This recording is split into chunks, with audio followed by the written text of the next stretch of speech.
Coalition of United Political Parties spokesman Ikenga Imo Ugochinyere has called attention of civil society, development partners, election observers, and Nigerians to the alleged compromise of electoral register, falsification, and upload of fake registration.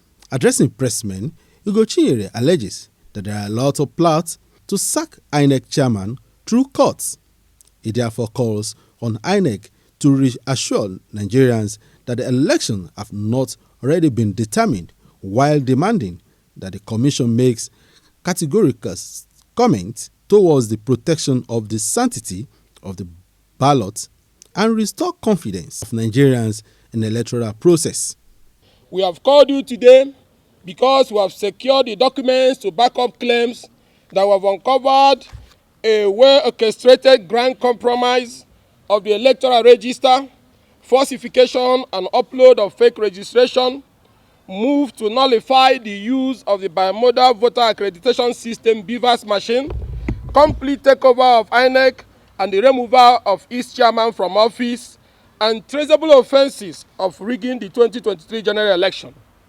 The issues we shall address today go to the very foundation of the hope of our nation to hold credible, acceptable, free and fair general election next year.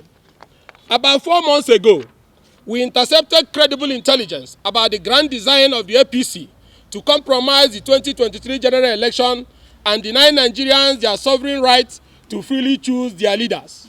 This intelligence was intercepted after the plan was shared in details to some of the APC governors and for them to play their own roles.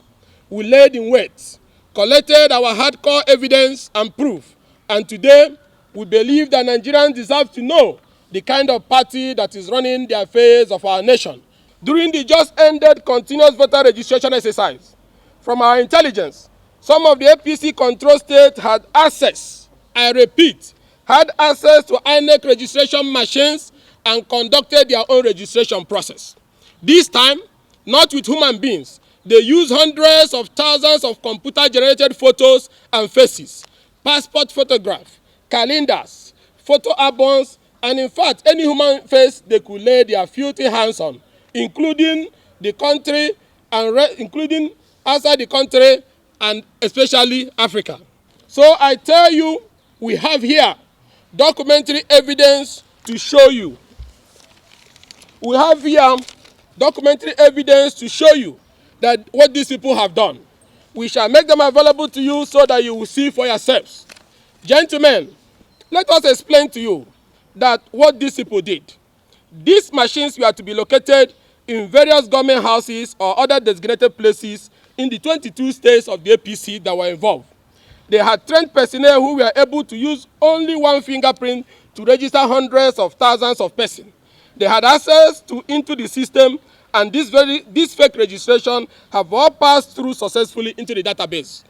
We shall now use the register in Imo State to demonstrate what we have termed the Amuma magic, as this plot was cooked from Amuma and sold to the nation. The Imo State governor, my own state, is from Amuma ward in Oru East local government area of Imo State. In 2014, Amuma ward had barely 6,500 registered voters. In recent past, Oru East being the hotbed of insurgent activities of a non-government in the state, and with high level of insecurity, many residents have relocated from their ancestral homes. This is an extract from the voter register. When you go to Oru East Amuma Central School 2, you will see names like George Shidana, a man's picture and female agenda. You will see names like Ghana Koki, a man's picture and female gender. You will see a name like Gosigo Faith, a man's picture and female gender. To Umuhu Primary School 001, you see a man's picture, female gender, a name called Lanley Allen. We're talking of Oma where you have names like Nkechi Adak. When we went through the register, we discovered thousands of these foreigners in the register with names such as Grifty Edem, Hins Bray, Floyd Gary, Ford Scott, Ghana Stella, Hood Killer, Harin Drake, Gruti Silas, Lenley Allen, Luna Amo, Lower Rizafana.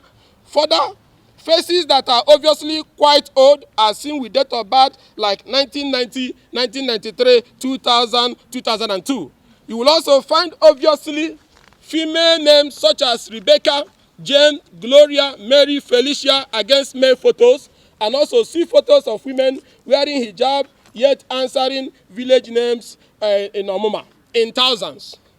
I need to remember that Omuma is the Oru East in Osu, where the activities of unknown gunmen is very high, and INEC office have been burnt. In wars like Obiohia is important for you to note here. There is new polling units in Obiohia where they have the health centers and the Mumebe Manumo, all are contained here. The entire new polling unit, scanned passport photos were used for the registration, including burial pictures. You will see them. They even snapped it from the frame with no shame. It wasn't even a professional work. Nigerians, this is the last bridge to protect our democracy, which must not be broken.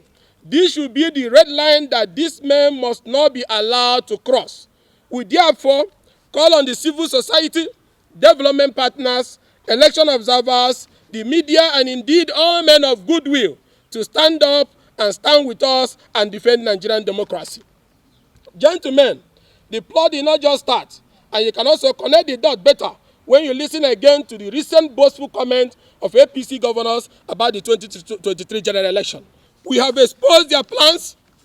We have handed over the concrete evidence to the Nigerian people today, gentlemen of the press as well, and we say you use your voters, and we say you use your influence and your advocacy power to start speaking out today to unravel how this happened to our register and to ensure that those behind it are apprehended. As we commend the INEC leadership for cleaning the double registration, we are demanding that they unravel the circumstances that led to outright upload of fake data into the Beavers machine. Thank you all. Bemiga Olamikon, GTV Africa.